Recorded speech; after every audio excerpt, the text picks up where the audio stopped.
능인해인 삼매중 번출여의 불사의라. 자, 지금까지는 그 깨친 분들의 정신세계에 대해서 설명한 부분이고요. 여기 이 규칙부터는 그분들이 우리 중생들에게 미쳐지는 영향에 대해서 언급하고 있습니다. 이분들의 회양이라고 얘기할 수 있겠죠. 깨친 분들이 세상에 회양하는 부분에 대한 언급이라고 볼 수 있어요. 능인해인 삼매중, 능인, 부처님의 벼로입니다. 부처님을 가리키는 벼로예요. 능한 분, 능한 사람이라는 얘기예요. 부처님이 해인 삼매 속에서 번출여의 불사의라. 번출여의, 여여한 뜻을 번출, 번다하게 쏟아내니 이런 말입니다. 이 번영하다 할 때 이 번자거든요. 그러니까 번다하게 쏟아내는 거예요. 무수히 쏟아낸다라고 해야 되겠죠. 어느 마음속에서 해인삼매 가운데에서 그 모양이 마치 무엇과 같으냐? 참 불가사의하다라는 얘기입니다. 불사의, 우리 물든 의식을 가지고 있는 물든 작용으로 일으키는 생각으로는 가히 헤아릴 수가 없다라는 얘기입니다. 번출여의 불사의라. 이 해인삼매라는 말이 해인이라는 말이 나오는데요. 이 법계도를 해인도라고도 불러요. 바다 해자에 도장인자입니다. 마음을 무엇에 비유했느냐면 잔잔한 출렁거림이 일지 않는 잔잔한 물, 그 물의 가장 큰 물이 뭐예요? 바다죠. 큰 강이나 호수보다는 바다일 겁니다. 바다에 비유한 거예요.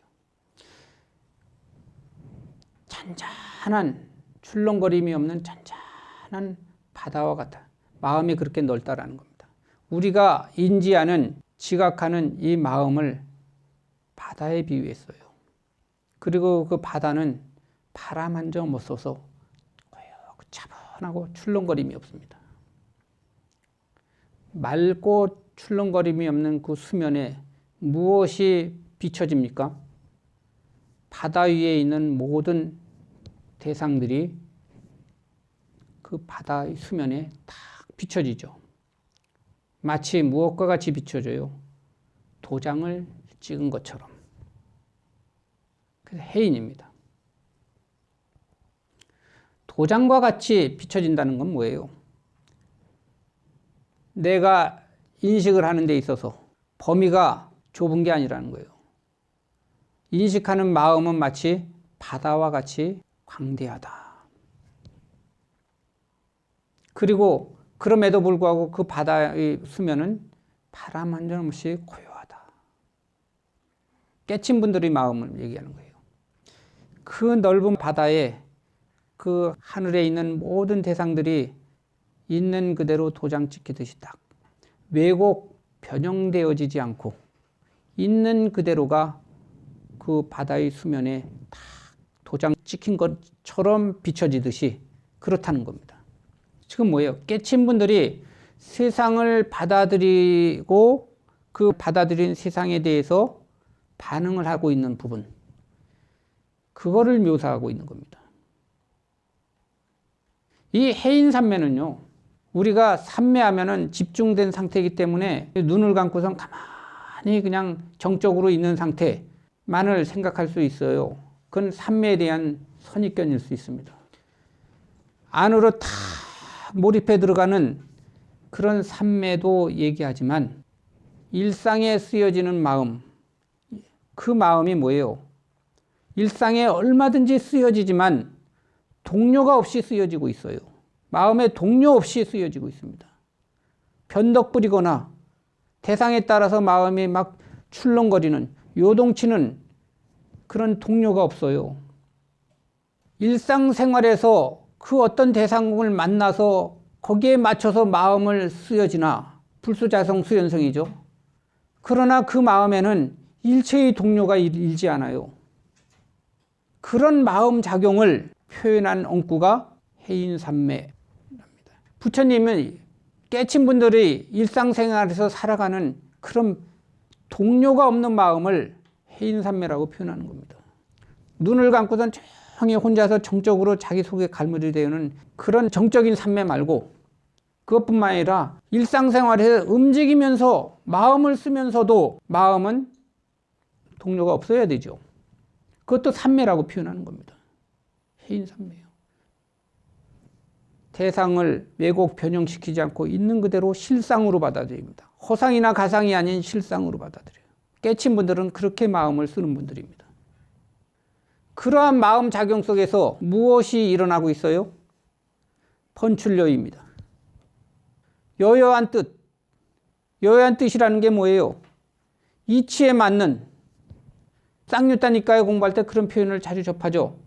이치에 맞게 정신활동을 일으켜서, 그런 분들이 하는 일거수일투족, 말 한마디 모든 것은 다 여의하지 않은 게 없어요.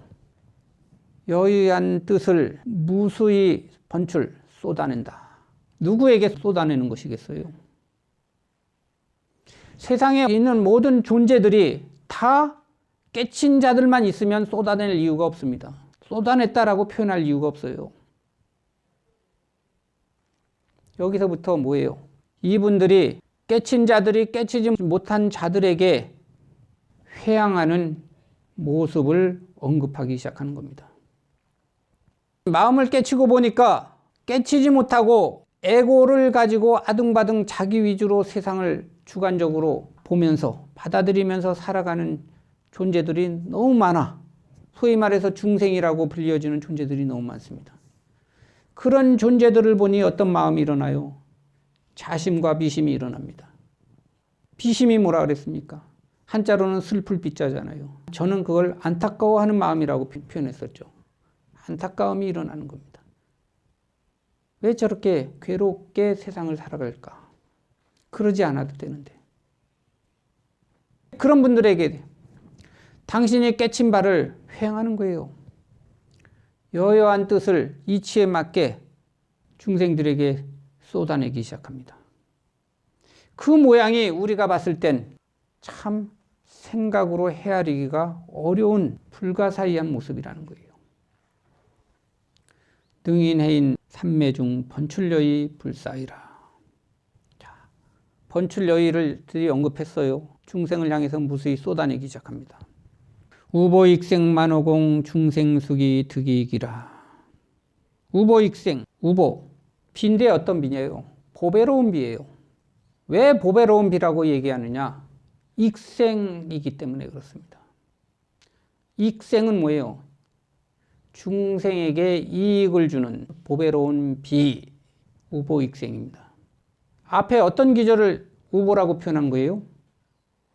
여의, 여의한 뜻을 무수히 쏟아낸다 그랬잖아요. 부처님이 해인산매 속에서. 여의를 중생들 입장에서는 그게 뭐예요? 우보라고 표현하는 겁니다. 보배로운 비. 중생을 이롭게 하는 가르침이기 때문에. 중생을 이롭게 하는 보배로운 비가. 앞에 번출을 무수히 쏟아냈잖아요, 부처님이. 그러니까 무수히 쏟아냈으니 어떻게 되겠어요? 만호공입니다. 호공에 가득 찼으니 중생을 이롭게 하는 보배로운 비가 소중한 비라는 게예요. 부처님의 가르침이 소중한 보물이라는 게 아니라 그것이 중생들에게는 너무나 소중할 수밖에 없는 가르침이라는 거예요. 중생의 관점에서 보배라고 표현한 거예요. 너희들에게 이익을 주는, 너희들이 보물로 삼아야 하는 가르침이라는 얘기죠. 부처님한테는 보물 아니에요, 그거. 부처님한테는 보물일 까닭이 없잖아요. 중생을 이롭게 하는, 이익되게 하는 보배로운 비가 만호공 호공에 가득 찼으니 중생수기 득이익이라. 중생은 그릇 따라서 이익을 얻는구나. 그런데 중생을 이롭게 하는 비가 호공에 가득 차 있어요. 누구나 나와서 마음껏 맞으면 돼요. 비를 마음껏 맞으면 됩니다. 그 비로, 우보로 자기 자신을 흠뻑 적시면 됩니다. 그런데 사람들은 그것조차도 이해관계 득실을 따집니다. 저것이 지금 나한테 필요해, 안 필요해? 저것이 나한테 얼마만큼 득이 될까? 이로움을 줄까? 저거 말고 다른 거 하는 게 오히려 현실적으로 더 나한테 이득이 되지 않을까? 자기 에고로 인해서 자기 기준으로 그분들이 쏟아내는, 성현들이 쏟아내는 가르침을 자기들 잣대로 바라봅니다. 그래서 받아들여요. 안 받아들이기도 하지만 받아들이더라도 그냥 적당히 받아들입니다. 숙이에요. 그릇 따라서. 정신적인 수준을 얘기하는 겁니다. 각자의 정신적 수준에 따라서, 그릇에 따라서라는 것은 정신적 그릇이 있습니다. 크기가 정신적 그릇이 큰 사람, 작은 사람이 있어요. 자기 수준에 따라서 이익을 얻는다라 했어요. 이익을 얻는다는 건 뭐예요? 받아들인다는 것이죠. 그 가르침을. 중생을 이익되게 하는 보배로움이라고 그랬잖아요. 그나마 조금이라도 받아들이면 이익이 되는 거예요. 받아들이는 만큼 이익이 됩니다. 그런데 중생들은 다른 이익에 더 정신을 팔고 있죠. 아까 이 공부하기 전에 스스로에게 질문하라 그랬죠. 가장 중요한 게 무엇일까? 나는 살아가고 있는데, 살아갈 수밖에 없는 삶인데 가장 중요한 것이 무엇일까? 이 대목까지 해서 깨친 자들이 중생들에게 회양하는 모습을 언급하기 시작합니다.